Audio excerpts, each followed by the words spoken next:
Trump just busted traitor John McCain doing Hillary's dirty work and now he's done for good. The Republican rhino senator from Arizona, John McCain, is about to find his Democrat-loving self facing some very serious questions following the confirmation that both the Hillary Clinton campaign and the Democratic National Committee helped fund research which went into the now infamous, but largely discredited 35-page dossier on President Donald Trump and his so-called ties to Russia. John McCain has been able to coast through his career without any questions whatsoever, thanks to his veteran status and the fact he was a POW in Vietnam for 5 years.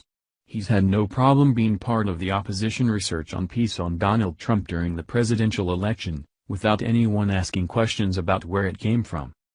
Senator McCain's office did not immediately respond to Breitbart News phone and email requests for comment about whether the Arizona senator was aware that the research he passed to the FBI was paid for by the DNC and Clinton's campaign.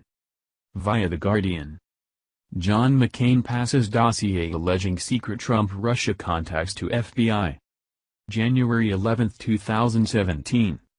Senator John McCain passed documents to the FBI Director, James Comey, last month alleging secret contacts between the Trump campaign and Moscow and that Russian intelligence had personally compromising material on the president-elect himself. The material, which has been seen by The Guardian, is a series of reports on Trump's relationship with Moscow. They were drawn up by a former Western counterintelligence official, now working as a private consultant. BuzzFeed on Tuesday published the documents, which it said were unverified and potentially unverifiable. The Guardian has not been able to confirm the veracity of the documents' contents, and the Trump team has consistently denied any hidden contacts with the Russian government. A spokesman for the Russian president, Vladimir Putin, on Wednesday denied Russia has collected compromising information on Trump and dismissed news reports as a complete fabrication and utter nonsense. Dmitry Peskov insisted that the Kremlin does not engage in collecting compromising material. Trump's transition team did not immediately respond to a request for comment, but late on Tuesday, Trump tweeted, "Fake news, a total political witch hunt." He made no direct reference to the allegations. An official in the U.S. administration who spoke to The Guardian described the source who wrote the intelligence report as consistently reliable, meticulous and well-informed, with a reputation for having extensive Russian contacts. Some of the reports, which are dated from 20 June to 20 October last year, also proved to be prescient, predicting events that happened after they were sent. One report, dated June 2016, claims that the Kremlin has been cultivating, supporting and assisting Trump for at least 5 years, with the aim of encouraging splits and divisions in Western alliance. It claims that Trump had declined various sweetener real estate deals offered him in Russia, especially in developments linked to the 2018 World Cup finals, but that he and his inner circle have accepted a regular flow of intelligence from the Kremlin, including on his Democratic and other political rivals. Most explosively, the report alleges, FSB has compromised Trump through his activities in Moscow sufficiently to be able to blackmail him. The president-elect has not responded to the allegations.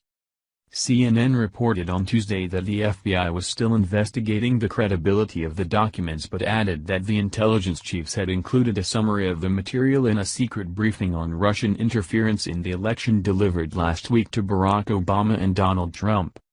The emergence of the documents is potentially explosive, 10 days before Trump's inauguration and on the eve of his first planned press conference since July last year. Despite glowing references from U.S. and foreign officials who have worked with the source, there are some errors in the reports.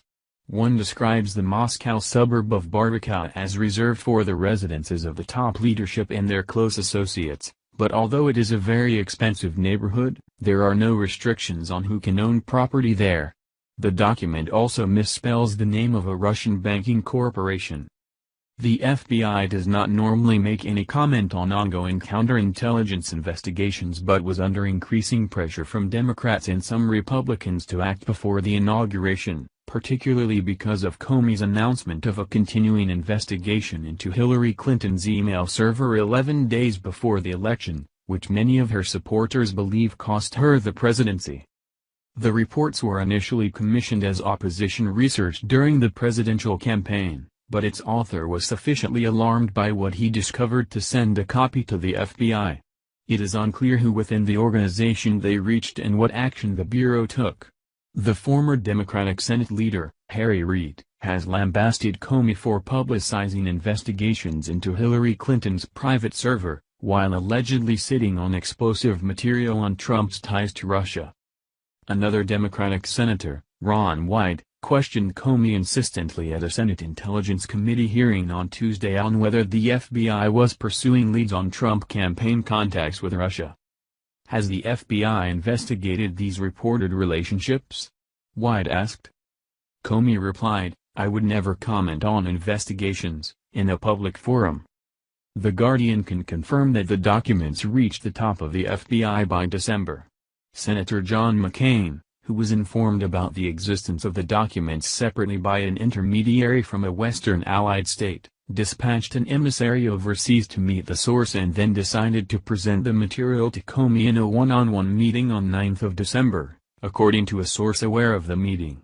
The documents, which were first reported on last year by Mother Jones, are also in the hands of officials in the White House. McCain is not thought to have made a judgment on the reliability of the documents but was sufficiently impressed by the source's credentials to feel obliged to pass them to the FBI. The Senate Armed Services Committee, which Senator McCain chairs, launched an inquiry last week into Russian cyber attacks during the election. McCain was reluctant to get involved, according to a colleague, for fear the issue would be dismissed as a personal grudge against Trump. He pushed instead for the creation of a special Senate committee to look into connections between campaign staff and Moscow, but the proposal was blocked by the Republican leadership. McCain told the NBC program Meet the Press on Sunday, "I would like to see a select committee. Apparently that is not in agreement by our leadership. So we will move forward with the Armed Services Committee and I'm sure Foreign Relations and Intelligence Committee will as well." But the senator added, "It is possible if enough information comes out, that decision could be reversed. I still think it's the best way to attack the issue." Asked on the same program on whether an investigation was ongoing into campaign links to Moscow, Senator Lindsey Graham, another conservative Republican said, "I believe that it's happening."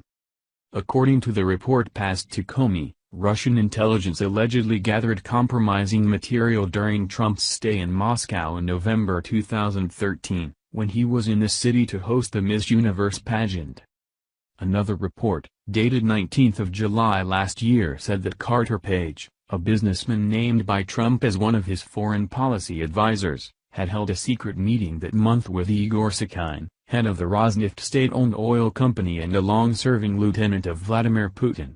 Page also allegedly met Igor Devikin, an internal affairs official with a background in intelligence, who is said to have warned Page that Moscow had compromising material, on Trump. 2 months later, allegations of Page's meetings surfaced in the U.S. media, attributed to intelligence sources, along with reports that he had been under FBI scrutiny. Page, a vociferous supporter of the Kremlin line, was in Moscow in July to make a speech decrying Western policy towards Russia. At the time he declined to say whether he had been in contact with Russian officials, but in September he rejected the reports as garbage. The Guardian has learned that the FBI applied for a warrant from the Foreign Intelligence Surveillance (FISA) court over the summer in order to monitor 4 members of the Trump team suspected of irregular contacts with Russian officials. The FISA court turned down the application asking FBI counterintelligence investigators to narrow its focus. According to one report, the FBI was finally granted a warrant in October, but that has not been confirmed, and it is not clear whether any warrant led to a full investigation. A month after Trump's surprise election victory, Page was back in Moscow saying he was meeting with business leaders and thought leaders, dismissing the FBI investigation as a witch hunt and suggesting the Russian hacking of the Democratic Party alleged by U.S. intelligence agencies could be a false flag operation to incriminate Moscow. Another of the reports compiled by the former Western counterintelligence official in July said that members of Trump's team, which was led by campaign manager Paul Manafort, a former consultant for pro-Russian politicians in Ukraine, had knowledge of the DNC hacking operation, and in return had agreed to sideline Russian intervention in Ukraine as a campaign issue and to raise US/NATO defense commitments in the Baltics and Eastern Europe to deflect attention away from Ukraine. A few days later, Trump raised the possibility that his administration might recognize Russia's annexation of Crimea and openly called on Moscow to hack Hillary Clinton's emails. In August, officials from the Trump campaign intervened in the drafting of the Republican Party platform, specifically to remove a call for lethal assistance to Ukraine for its battle against Moscow-backed Eastern rebels. Manafort stepped down in August as campaign manager and the campaign steadily distanced itself from Page. However, Trump's praise of Putin and defense of Moscow's actions in Ukraine and Syria remained one of the few constants in his campaign talking points. Manafort has denied secret links with Moscow, calling the allegation an outrageous smear being driven by Harry Reid and the Clinton campaign. Since then, Trump has consistently cast doubt on Russian culpability for hacking the Democratic National Committee, defying a consensus of 17 national intelligence agencies. After Obama deported 35 Russian diplomats in retaliation for Moscow's intervention, Trump praised Putin for not carrying out tit-for-tat deportations of U.S. diplomats. "I always knew he was very smart," he tweeted. An FBI spokesman declined to comment after the CNN report. Senator McCain, "You have been a traitor to your party, your country, and the American people ever since you returned from captivity in Vietnam, and this dossier fiasco is no exception. No one will ever make light of the hell you went through there, but today you aren't the man who was captured long ago. All you have done for the past 3 decades is try to get the U.S. into each and every war you have been able to get your dirty claws on. There has never been a war you haven't liked, and the American people are just fed up with all your pointless wars which we are never even able to win. You can't understand how the Republican Party lost to an outsider like President Trump, and it's really easy to explain. It was Republicans like you who are trigger-happy and who have never seen an illegal alien they haven't liked. You turned the Republican Party over to an outsider like President Donald Trump. Please share if you support President Trump and want to see McCain answer for his traitorous actions as a United States Senator. Thank you for watching this video. What do you think about this? Share this on Facebook and Twitter along with your comments.